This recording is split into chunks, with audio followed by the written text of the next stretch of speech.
Ito ang train. Papunta itong train na ito sa buong Amerika.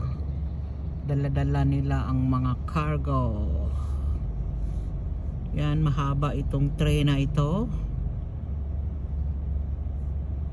Tapos naghihintay kami kasi papunta ako ng Walmart. Bibili ako ng mga gamit sa aking personal needs, mga guys. Tapos yan, para kaming naghihintay ngayon sa kilid-kilid ng yung daanan papunta sa labasan. Ito ang area ng lugar ng part sa Alabama. Time for shopping again. Bibili ng mga ano-ano na mga gamit sa bahay, mga pagkain doon sa Walmart dito sa Amerika. Yan, nag-ano lang muna kami, naglibot-libot dito sa lugar na ito papuntang labasan while the train is ongoing, running.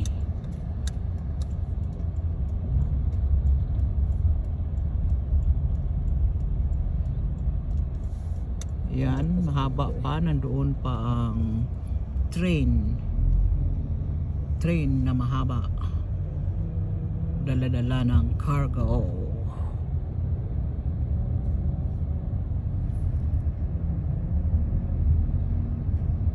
Nag-round lang muna ang sasakyan bago papunta ng Walmart kasi yan ay labasan, walang ibang daanan papunta doon. Tapos ang train ay nag-umpisa ng nagraraning sa railways. Ito mahaba, hindi pa tapos ang run ng train sa buong Amerika. Mga cargos ito. Ito ang paligid-ligid lamang sa pupuntahan namin habang ang train ay hindi pa tapos ang yung pagrara ng railways. Yan, mahaba siya. Tagal-tagal na namin dito nakaupo sa sasakyan.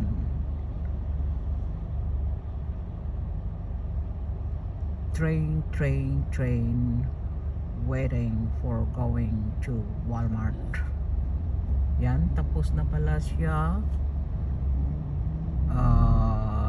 Binubuksan na ang gate ng train papuntang labasan.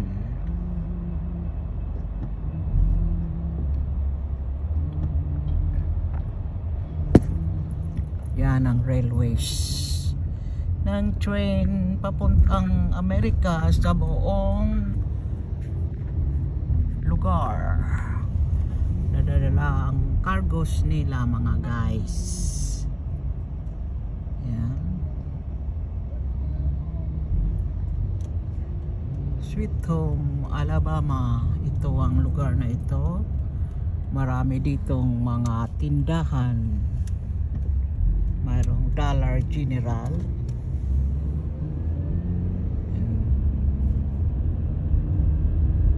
Ato sa tax storage so ang tamagon sa tiyan.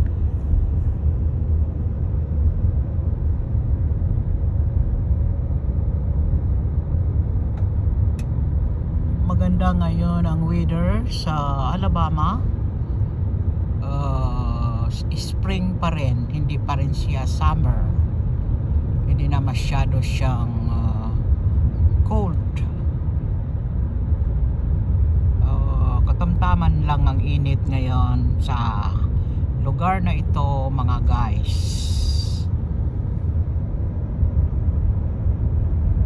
mahaba-haba talaga papunta ng Walmart.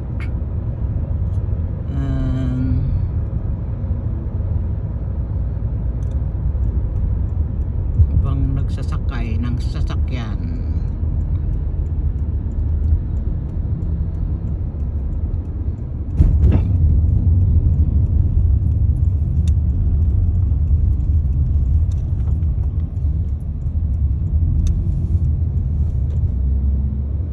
Malapit na kami dadating sa Walmart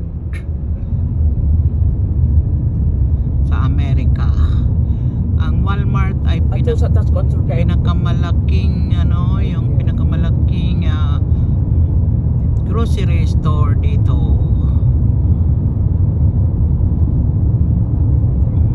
Sa lugar na ito, malapit lang lahat sa simbahan.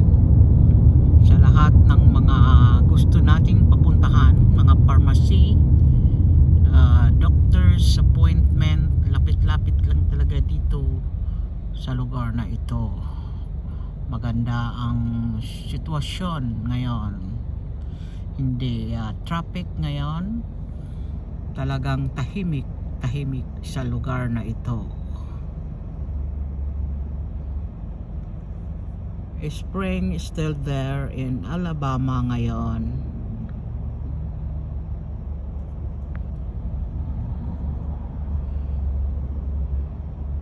Tahimik talaga.